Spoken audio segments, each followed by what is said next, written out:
Opo, attorney, kahapon kabilang po kayo sa mga petitioners inihain po ninyong petisyon sa Supreme Court. Kaugnay nga po dito sa impeachment trial ng VP Sara Duterte. Ano ho ito at ano pong pangunahing dahilan kung bakit po ninyo ito inihain laban nga po dito sa presiding officer, itinalagang presiding officer na si Senator Cheese Escudero? Opo, just to give you context, nung inihain na po yung pangalawang impeachment complaint sa House of Representatives, uh, a group of petitioners, including me, Attorney Bob Torion, and the rest, have filed a petition for certiorari sa Supreme Court questioning the second impeachment complaint. So, andyan na po yan sa Supreme Court. And then what happened during the first day was quite unusual to say the least. Kasi meron po kayong dalawang presiding officer pero iisa ang gavel. Yung gavel is not just a decorative item then, ano. The gavel on the rostrum is actually a symbol of authority. Kaya pag magro-ruling yung presiding officer po, binabang yung gavel to say that the authority, the judgment or the order has already been issued and therefore it should be respected. And yet we see two people, or specifically two senator judges presiding over the trial. That makes it very unusual to say the least and obviously violative of the Constitution. Kasi paulit-ulit nating sinasabi, and I think it has been more than amplified by the manifestation and argument raised by Senator Peter Alan Cayetano, na yung pagiging presiding officer ng isang senator judge na hindi Senate President ay labag po sa Constitution. It should be the Senate President who should preside over an impeachment trial of impeachable officers except the President. Kasi alam natin, klarong-klaro sa Constitution, na pag ang Presidente is on trial, it is the Chief Justice of the Supreme Court who presides over the impeachment proceeding. But in all other impeachment trial covering all impeachable officer, it is the Senate President. Kaya kino-question, rightly so, kino-question ni Senator Peter Alan Cayetano na yung ano na yan, yung pagtatalaga kay Senator Escudero ay questionable kasi hindi sang-ayon sa Constitution. Opo. Attorney, ano ho yung para sa kaalaman lang po ng ating mga kababayan, ano hong partikular pong probisyon ng ating saligang batas o sa ating konstitusyon ang nilabag po sa tingin po ninyo, nilabag po ang, dito sa pagpili nga kay Senator Cheese Escudero bilang presiding officer ng Senate Impeachment Court? And the provision of accountability, if I'm not mistaken, Article 12 of our Constitution, na klarong-klaro doon na pag merong impeachment complaint that is being heard before the Senate, it should be the Senate President who should preside over impeachment complaints covering all impeachable officers below the President. At napatunayan naman din na kasi yung Constitution na ipandayan, if I may, in the proceedings of the what you call the Constitutional Commission at the time. And klarong-klaro doon sa exchange ni Commissioner Davide and Commissioner Monsod na pag hindi po presidente on trial, sino po ang magpipreside. So in that particular exchange, naiklaro po na the one who is supposed to preside is the Senate President. Opo, pero anong masasabi po ninyo doon sa mga argumento naman ng ilang mga senador dahil po yung sinabi po ninyo ay yun po mismo ang pinagdebatihan bago po sila pumili ng presiding officer sa halip nga na itong si Senate President Sherwin Gatchalian ang mamuno sa Senate Impeachment Court. That's good that you raised that point. Even the manner by which they change the rules on impeachment sa Senado, questionable din. Kasi nga, sang-ayon ako sa obserbasyon at klarong-klaro naman doon sa balita, nung June 3 na Senate session, wala po silang quorum.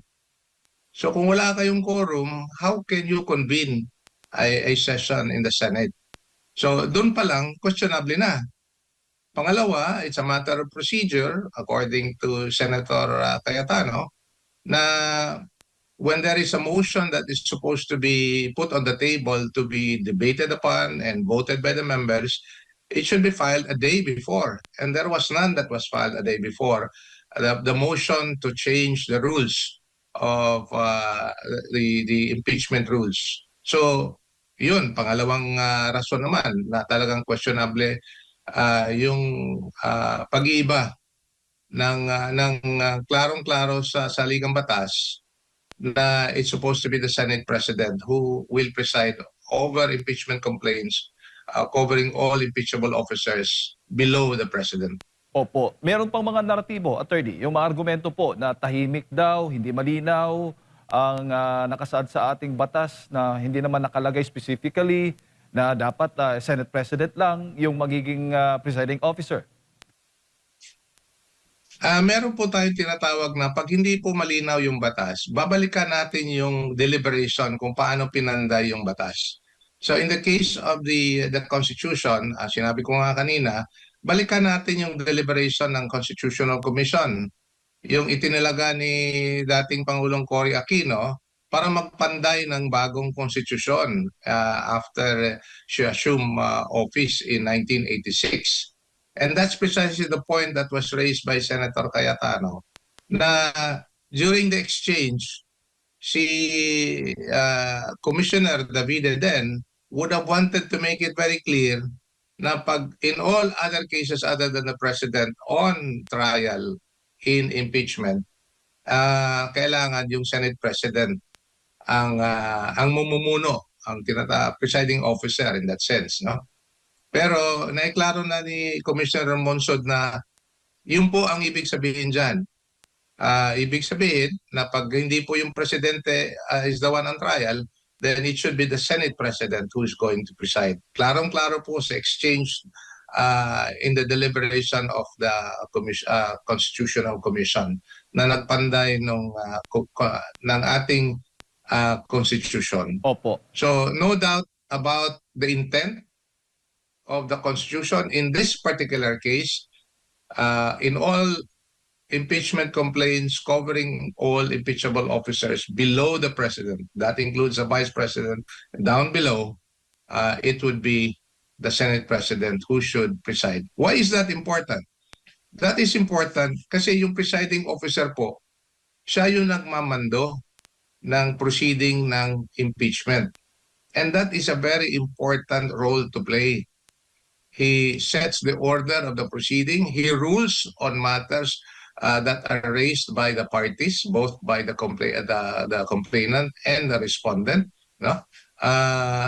Yung senator judges are there if there is a motion or if there is a point by which a senator judge may raise to make a formal vote. Ibig sabihin, hindi lang po yung presiding officer ang magde-decide on a point of procedure or perhaps a point of substance, say for example, admissibility of evidence,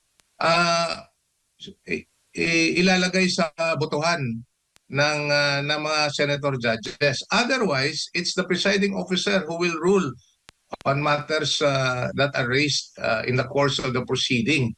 So very important po yung papel na ginagampanan ng presiding officer sa isang impeachment trial. Opo. Ang sagot naman po ni Senator Judge Tito Soto doon po sa inyo pong sinabi tungkol sa mga framers, yung minutes daw ng Constitutional Commission ay reference source lamang. Ano po? Hindi ko nakuha. Reference source. Parang reference lang. Sa tingin ho ba ninyo, mababa yung tingin po niya doon sa mga framers at baga wala po siyang puwersa na maidudulot o epekto doon po sa pinag-uusapan po nila ngayon? I beg to disagree. Kasi yung pagpanday po ng Constitution na yan, yung ugat ng lahat ng provision ng Constitution, nanggagaling po sa deliberation ng Constitutional Commission. So hindi po natin babaliwalain yung mga nangyari po para ipanday, isaayos at yung constitution that we now have. That's precisely why even in cases that reach the Supreme Court would make reference to. Ibig sabihin, babalikan nila paano pala nangyari yung pagpanday ng isang batas or in this case the Constitution. They would always refer to the minutes of the deliberation before the when a law was passed in Congress, or in this case, the minutes of deliberation of the Constitutional Commission. So that's a very important pieces of material by which we would be able to draw conclusion kano talaga ang sinasabi ng Constitution. Opo. Meron pa pong isang argumento na itong impeachment, Senate Impeachment Court ay sui generis o hineres ba o nabubukod tangi dahil siyempre wala daw makukulong, wala namang civilly liable dito sa impeachment court na ito. Kaya maaari po yung mga senator judges ay magsagawa o magbago o mag-amend po ng kanilang mga patakaran sa kanilang kakayahan bilang mga senator judges, kung sino po may pinakamaraming boto, ayun po yung masusunod. Ano pong tingin po ninyo diyan? Pagsabotohan po yan. Let's look at the impeachment proceeding as it is. This is my position on the matter. Make no mistake, any impeachment proceeding that reaches, or any impeachment proceeding that is initiated in the House is always political. It is a political process. Why? Because it comes from a political institution, the House of Representatives. So doon pa lang, klarong-klaro na politika ang proseso na sinusunod ng House. Obviously, they try to justify that it is also a legal and constitutional duty on their part. And that's a clear fact as well. Pero make no mistake, yung initiation po ng complaint, ng impeachment complaint, lalong-lalo na against an elective official, and I like to make this clear, elective official, hindi po kagaya ng dating maestrado ng Supreme Court or appointed official. Elected official ito in the case of BP Sara, it becomes even more political in character yung pag-initiate ng impeachment sa House of Representatives. Now, they try to justify. Ibig sabihin, whatever is the political setup or agenda of the House of Representatives, they will push it. And how they will push it will now be justified by whatever na nakuha nila na ebidensya.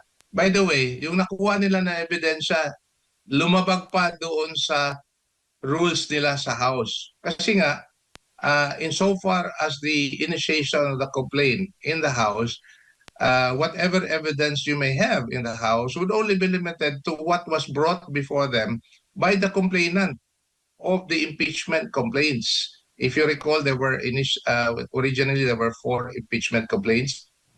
Tinanggal nila yung dalawa at dalawa na lang naiwan.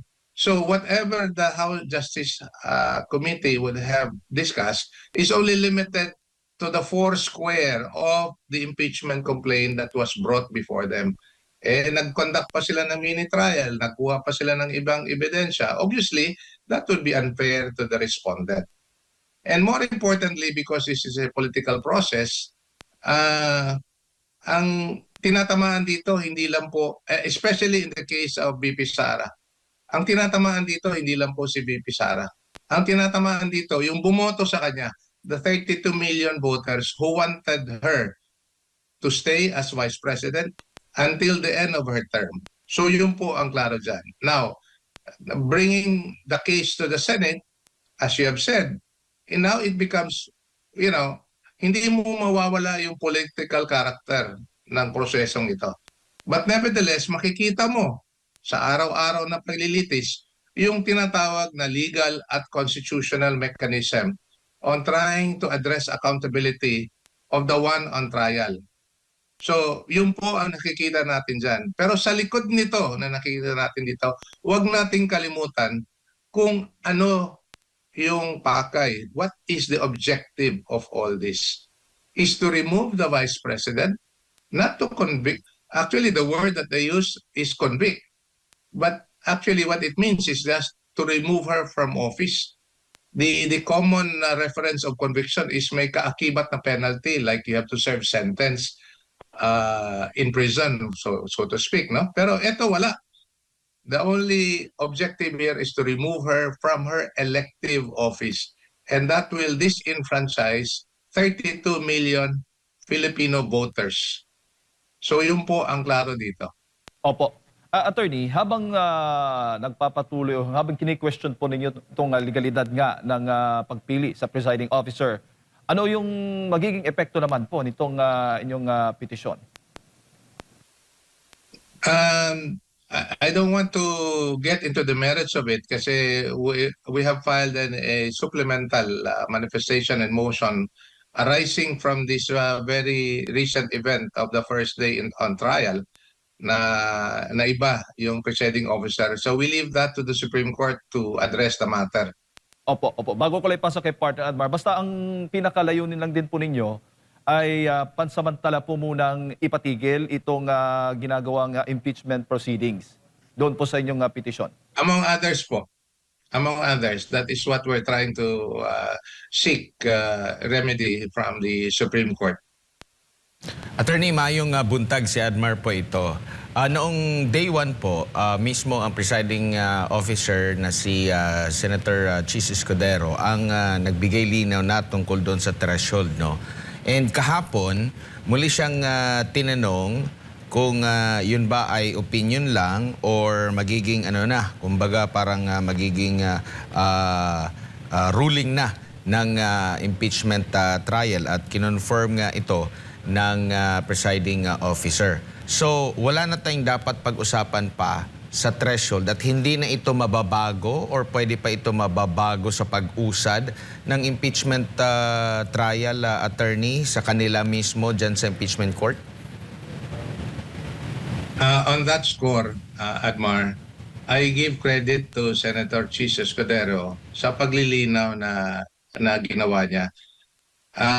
Paglilinaw. Pero sa ating mga abogado, hindi na kailangan no need to clarify further kasi klarong-klaro naman din sa Constitution na yung threshold is always 16 or 2/3 of the members of the Senate. And by precedence, no, sa lahat ng mga impeachment trials in the past, ganun naman din talaga yung threshold. So ang tanong ngayon, kung pinaghihiritan na ibababa mo yung threshold, bakit? May precedence na.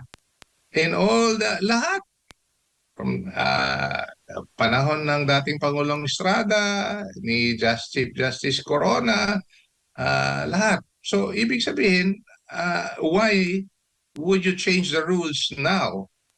Because they have been very faithful to the provision of the Constitution in the past.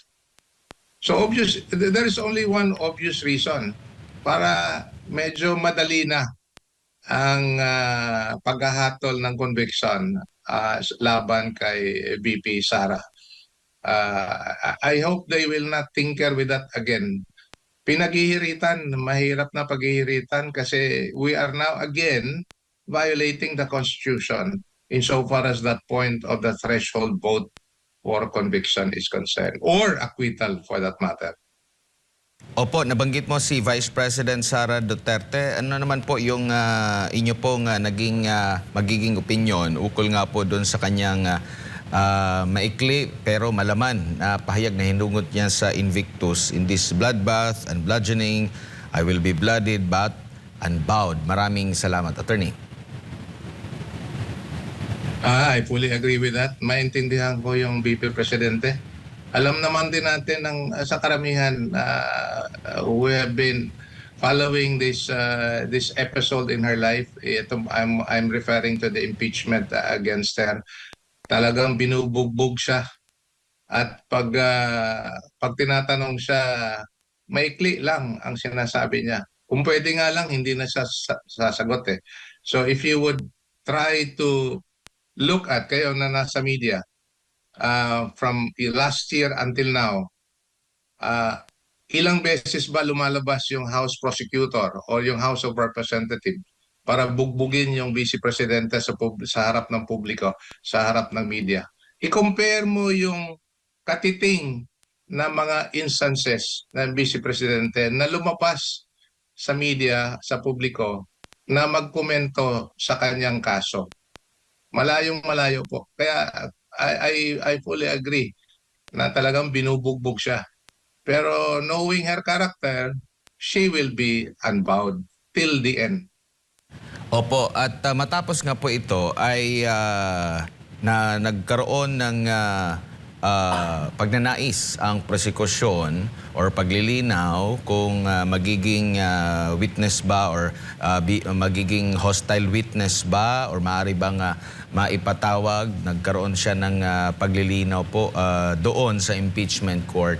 Sa tingin niyo po, mauobliga ba ng kung halimbawa sinasabi naman na meron siyang mga legal doon, yung nasa depensa niya, mauobliga ba ng impeachment court na mapatawag ang sinasakdal po, attorney?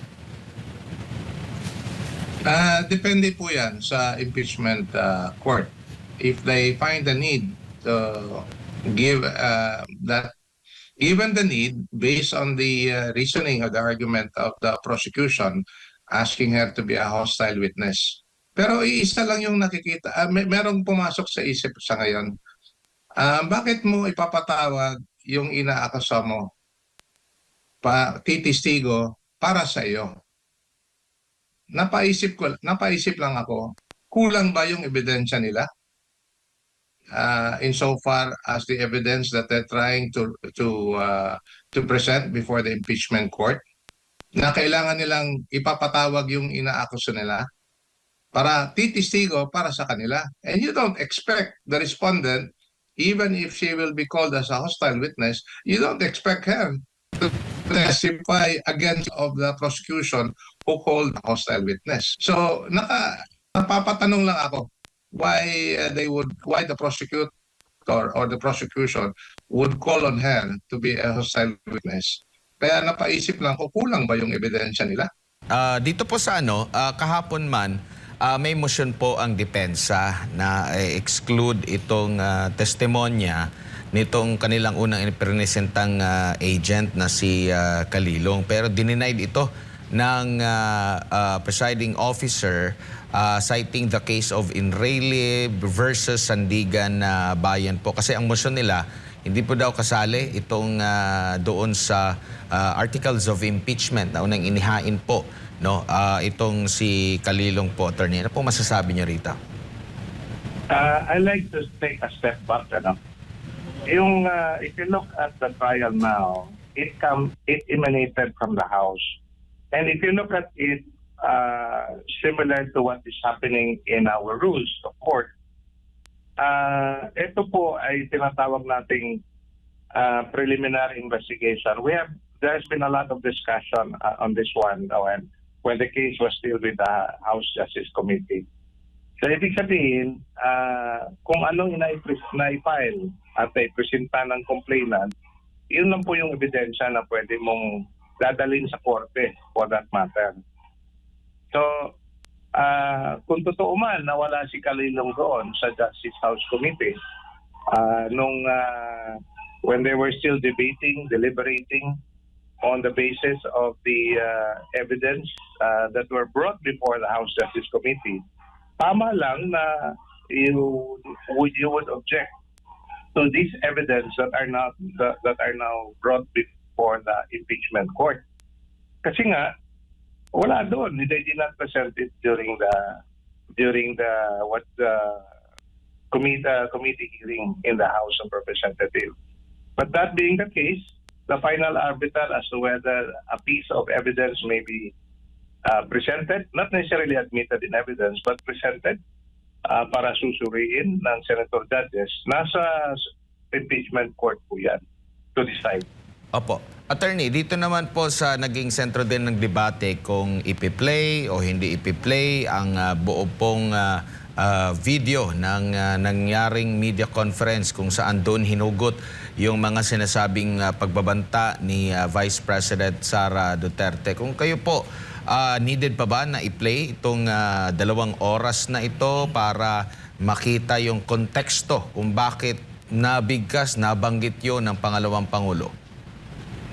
Alam mo, sinabi na ng both parties, the defense and the prosecution, and even some of the senator judges who made their manifestation in the first 2 days of trial.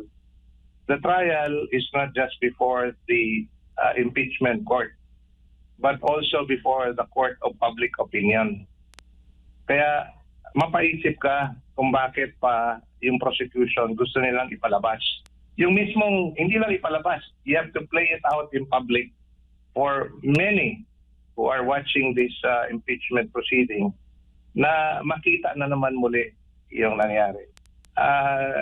So, yung pakay, if I may, the aim of the prosecution to bring it out again na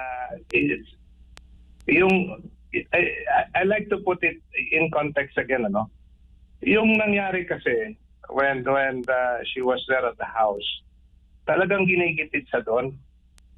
Ginigipit sa doon. Kung sino yung tao na ginigipit, talagang I would not be surprised na would probably act the same way. Pero pag uulitin mo yan sa publiko, iba na yung objective as to why you're doing it. Kasi pag sasabihin nila, hindi, kailangan namin ipresenta in evidence. Meron pong tinatawag nating stipulations. So the parties can actually stipulate, okay, may sinabi siya, okay, may video. So, okay, we can stipulate and let's move on to another piece of evidence. But the reason why they need to put it out in public, all across all forms of media, talagang papahiyain ang VP Presidente patungkol dyan. But as to whether it has probative value in evidence for the impeachment court to consider, I doubt very much. Kung talagang gagampanan ng senator judges yung tungkulin nila ng isa objective at impartial senator judge. Wala pong nakikita ko, walang basihan to even convict, because that's the word that's usually used in the impeachment proceeding, the Vice President on Article 4. Opo. Attorney, siguro bilang panghuli na lamang po na i-transmit na po ng impeachment court clerk ang BIR box na ginawa ng kontrobersya kahapon at tinanggap ito sa opisina ng BIR Commissioner, mga 11:07 kahapon. Sa tingin niyo po, kailangan pa na magkaroon ng court order para makuha ulit ito, at kung sakali man, same box pa rin ba? Why not humingi na lang ng bago ba na mga datos, considering ang agam-agam ng iba, baka natamper na yan kasi bago napunta doon sa Senado, galing pa yan doon sa Kamara din po, attorney. Actually, the question to ask them is the underlying reason why they want the tax records of the Vice President. If there is relevancy, if there is relevance in having to prove what you call unexplained wealth, what can only be proven in your tax record is whether you have paid the tax due on the income that you declare. So even assuming that you have unexplained wealth, hindi mo i-deklara yan sa iyong mga tax returns. So anong makikita mo doon na tinatawag na alleged unexplained wealth sa mga tax record na yan? At pangalawa, hindi po yan kasama sa mga ebidensya that was presented by the complainant who filed the impeachment complaint before the House of Representatives. Kaya nga maraming nagsasabi, observers as they are, na fishing expedition yung ginawa ng Justice Committee in the House in getting alleged additional evidence against the Vice President on the article of unexplained wealth. Pero balikan ko lang, ang makikita mo lang sa BIR record ay kung ano yung binayad mo na taxes based on the income that you declare. I'm pretty sure wala kang makitang unexplained wealth doon. Kasi nga, hindi if ever there is, by anyone, and if I say this with all candor, by anyone, including those House prosecutors who filed the tax returns, may mga aligasyon na nakatanggap sila ng mga maleta-maleta, I don't think they will declare those money in their tax record. So, to me, it is not relevant insofar as the BIR tax record are concerned. Opo. Attorney, si Jade po ito.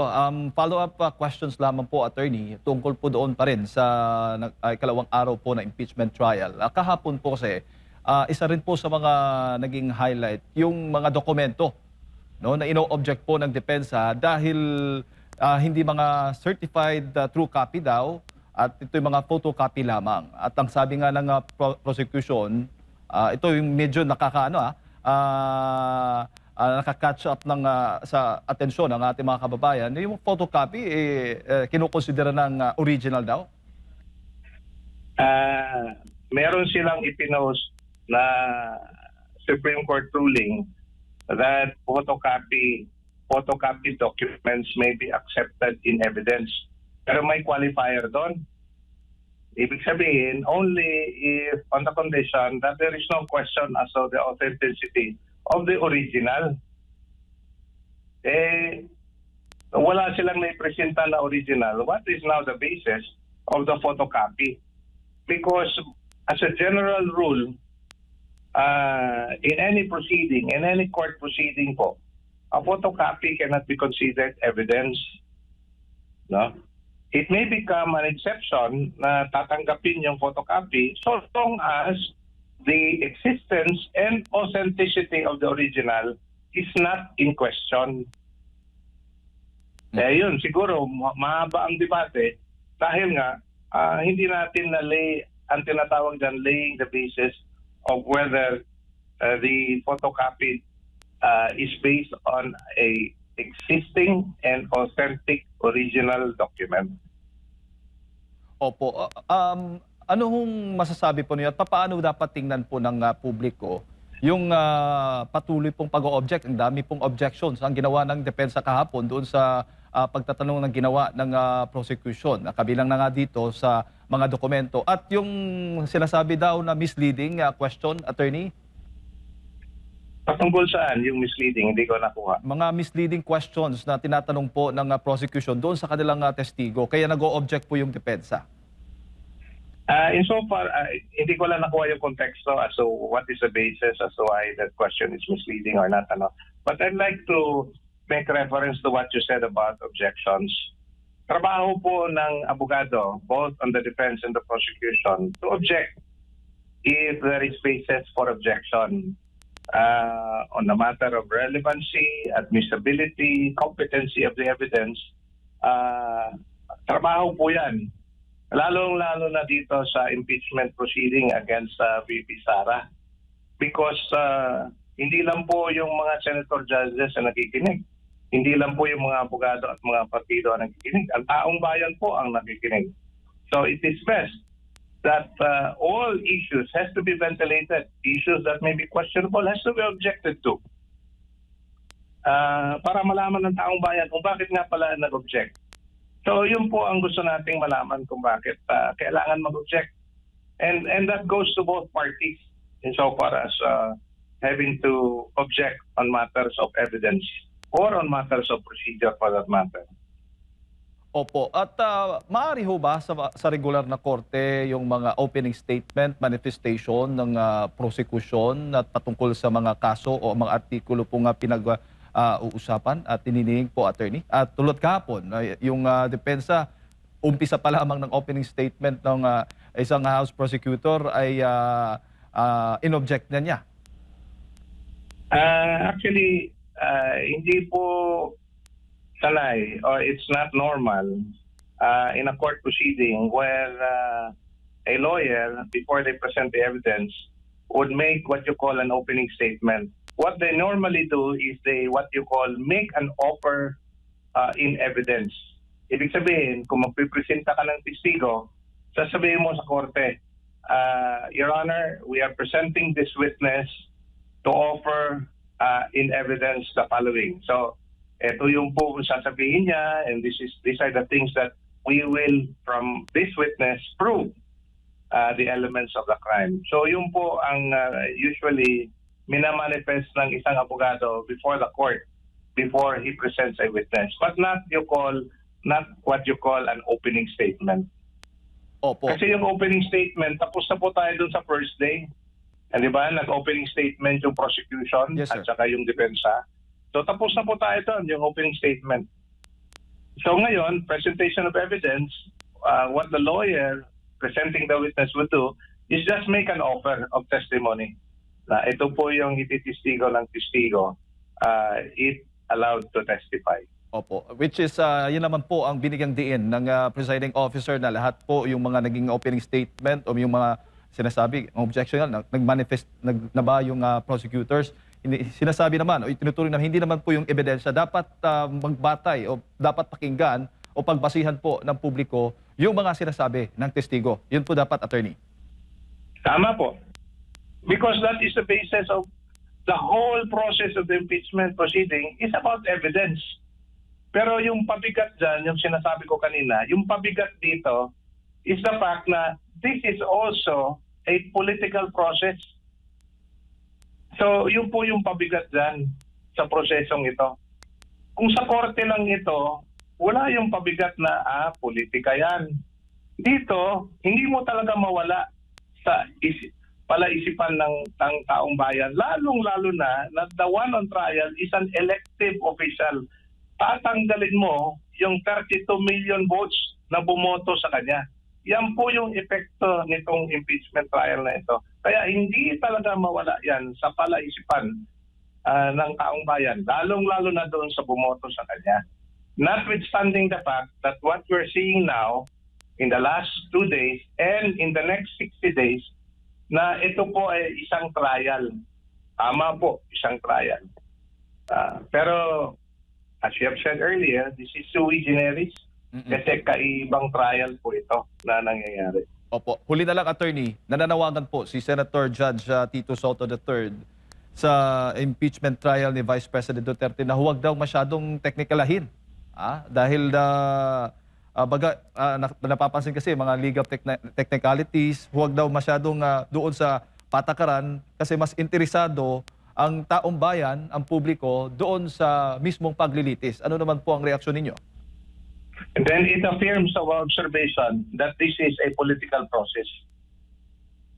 Kasi kung tutuusin, kung talagang seryoso sila sa trabaho nila as senator judges, they have to be well-informed about the technicalities, the procedure of how you're going to appreciate evidence. Huwag mo nang tingnan kung anong political party ka, kung kanino ka papanig. No? But the point is, kung papanig ka dun sa ebidensya, so kung anong, and when you talk about evidence, sinusuri pa yan. Kahit na may sasabihin yung testigo, pag yung ebidensya na sinabi niya o naipresenta by way of document, hindi ka tanggap-tanggap sa rules on evidence, hindi mo na iisipin yan. So let's have to work on what you call ground rules.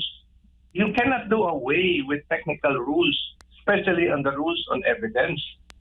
Kaya pag sabihin mo, let's do away with technicalities, with the rules, kasi ang gustong pakinggan ng taong bayan yung mga ebidensya, precisely the point.